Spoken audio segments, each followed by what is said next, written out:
Dear students, today I will discuss the first chapter of your book, that is Hassan's attendance problem.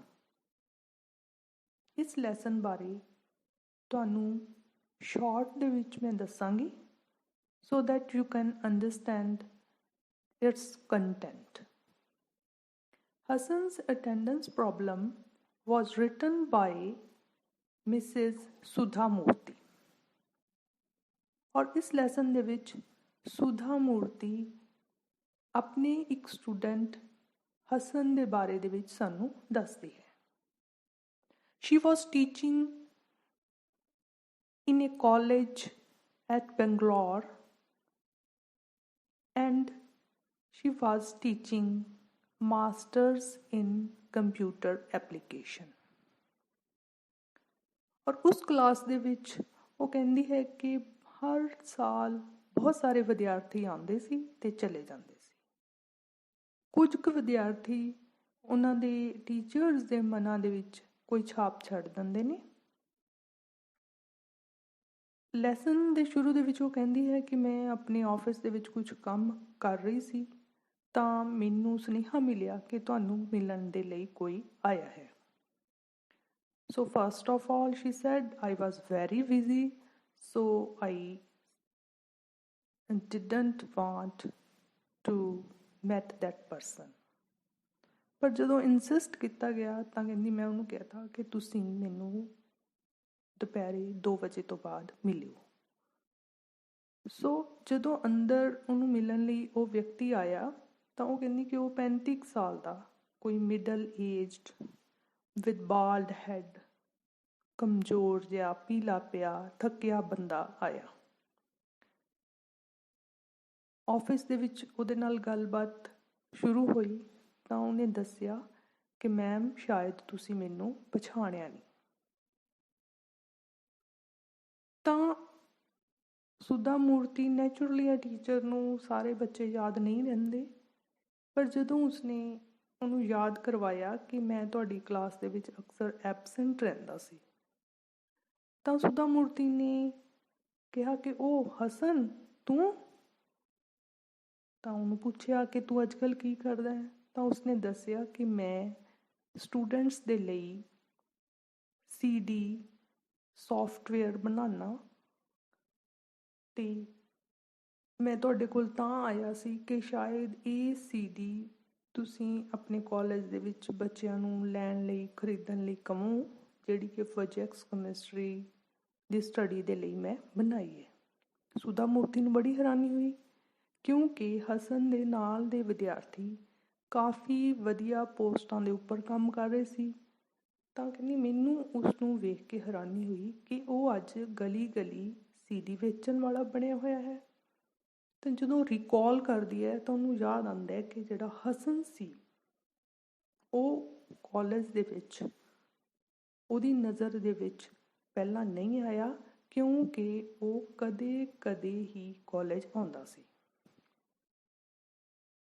ਪੇਪਰਾਂ ਦੇ ਨੇੜੇ ਜਦੋਂ ਉਹਦੇ lecture short ਹੋ ਜਾਂਦੇ ਤਾਂ ਉਹਦੇ ਕੋਲੇ ਆਉਂਦਾ, ਐਕਸਕਿਊਜ਼ਸ ਦਿੰਦਾ ਔਰ ਉਹਦੇ ਨਾਲ ਵਾਅਦਾ ਕਰਦਾ ਕਿ ਮੈਮ ਮੈਂ ਅਗਲੇ ਸਮੈਸਟਰ ਦੇ ਵਿੱਚ ਪੂਰੀ ਮਿਹਨਤ ਦੇ ਨਾਲ ਡੇਲੀ ਅਨੁਸ਼ਾਸਨ ਦੇ ਵਿੱਚ ਕਾਲਜ ਅਟੈਂਡ ਕਰਾਂਗਾ। ਸੋ ਕਹਿੰਦੀ ਉਹ ਇੰਟੈਲੀਜੈਂਟ ਸੀ, ਬਰਾਈਟ ਸਟੂਡੈਂਟ ਸੀ ਔਰ ਉਹਦਾ ਗੱਲਬਾਤ ਕਰਨ ਦਾ ਤਰੀਕਾ ਬਹੁਤ ਵਧੀਆ ਸੀ ਅਤੇ ਇਸ ਕਰਕੇ ਮੈਂ ਨਾ ਚਾਹੁੰਦੇ ਹੋਏ ਵੀ ਉਸਨੂੰ ਪੇਪਰ ਦੇਣ ਦੀ ਇਜਾਜ਼ਤ ਦੇ ਦਿੰਦੀ। ਪਰ ਹਸਨ ਆਪਣੀ ਜੋ ਉਹਦੀ ਹੈਬਿਟ ਬਣ ਚੁੱਕੀ ਸੀ ਕਾਲਜ ਮਿਸ ਕਰਨ ਦੀ ਉਹ ਤੋਂ ਨਹੀਂ ਹਟਿਆ।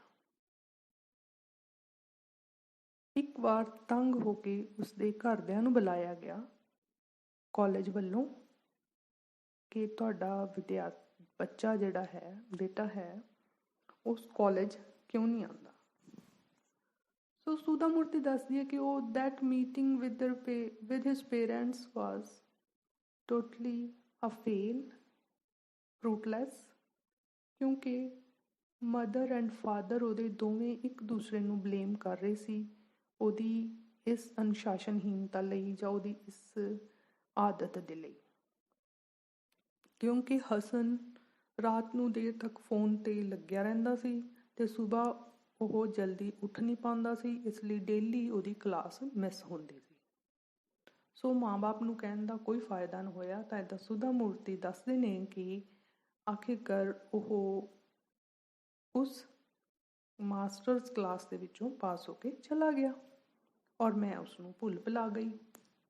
ਪਰ ਹੁਣ ਇੰਨੇ ਸਾਲਾਂ ਬਾਅਦ ਜਦੋਂ ਹੁਣ ਉਹ ਸਾਹਮਣੇ ਬੈਠਾ ਸੀ ਤਾਂ ਉਹਨੇ ਪੁੱਛਿਆ ਕਿ ਵੀ ਤੂੰ ਅਜੇ ਤੱਕ ਸਕਸੈਸਫੁਲ ਕਿਉਂ ਨਹੀਂ ਹੋਇਆ, ਤੂੰ ਕੋਈ ਵਧੀਆ ਜੌਬ ਕਿਉਂ ਨਹੀਂ ਕੀਤੀ?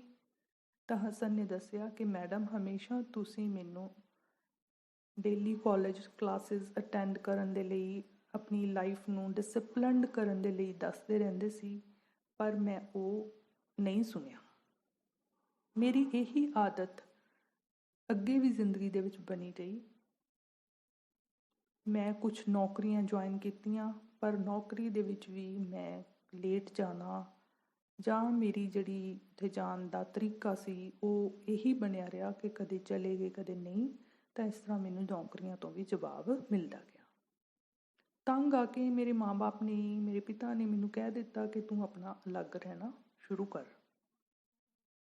ਕਿਉਂਕਿ ਉਹਦੀ ਜਿਹੜੀ ਲਾਈਫ ਸਟਾਈਲ ਸੀ ਉਹ ਇੱਦਾਂ ਦੀ ਬਣ ਚੁੱਕੀ ਸੀ ਕਿ ਉਹਦੇ ਪੇਰੈਂਟਸ ਵੀ ਉਹ ਤੋਂ ਪਰੇਸ਼ਾਨ ਸੀ।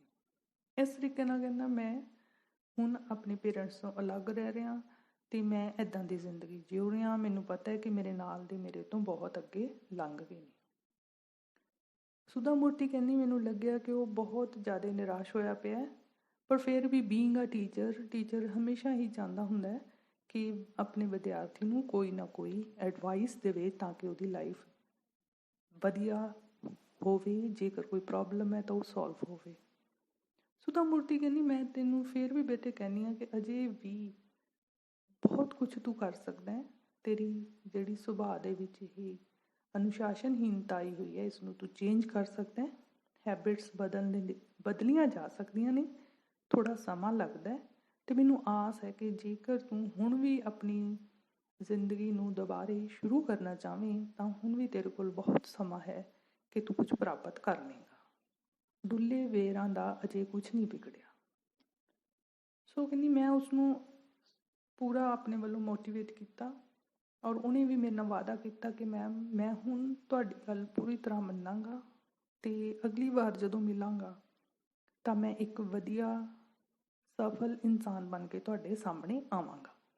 ਇਸ ਤਰ੍ਹਾਂ ਹਸਨ ਉੱਥੋਂ ਚਲਾ ਜਾਂਦਾ ਹੈ ਤਾਂ ਸੁਧਾ ਮੂਰਤੀ ਕਹਿੰਦੀ ਮਤਲਬ ਮੈਂ ਉਡੀਕ ਕਰ ਰਹੀ ਹਾਂ ਕਿ ਇੱਕ ਦਿਨ ਹਸਨ ਮੇਰੇ ਕੋਲ ਦੁਬਾਰੇ ਆਵੇ, ਮੇਰਾ ਵਿਦਿਆਰਥੀ ਹਸਨ, ਅਤੇ ਉਹ ਆ ਕੇ ਦੱਸੇ ਕਿ ਮੈਂ ਆਪਣੀ ਜ਼ਿੰਦਗੀ ਦੇ ਵਿੱਚ ਆਹ ਵਾਲਾ ਮੁਕਾਮ ਹਾਸਲ ਕਰ ਲਿਆ ਹੈ। ਸੋ ਇਸ ਲੈਸਨ ਦੇ ਵਿੱਚ ਮੇਨ ਜਿਹੜਾ ਇਹਦਾ ਥੀਮ ਹੈ ਉਹ ਇਹੀ ਦੱਸਣਾ ਹੈ ਸਟੂਡੈਂਟਸ ਨੂੰ, ਤੁਹਾਨੂੰ ਵੀ, ਕਿ ਆਪਣੀ ਲਾਈਫ ਨੂੰ ਡਿਸਿਪਲਨਡ ਕਰੋ, ਪੜ੍ਹਾਈ ਦੇ ਮੌਕੇ ਪੜ੍ਹਾਈ ਨੂੰ ਧਿਆਨ ਦਿਓ, ਚਿੱਤ ਨਾ ਚੁਰਾਓ, ਕਲਾਸਾਂ ਨਾ ਛੱਡੋ, ਸਕੂਲ ਨਾ ਛੱਡੋ ਅਤੇ ਨਿਯਮਤ ਰੂਪ ਦੇ ਵਿੱਚ ਰੈਗੂਲੈਰਿਟੀ ਦੇ ਨਾਲ ਆਪਣੀ ਪੜ੍ਹਾਈ ਨੂੰ ਕਰੋ ਤਾਂ ਕਿ ਜ਼ਿੰਦਗੀ ਦੇ ਵਿੱਚ ਤੁਹਾਨੂੰ ਕਦੇ ਨਿਰਾਸ਼ ਨਾ ਹੋਣਾ ਪਵੇ।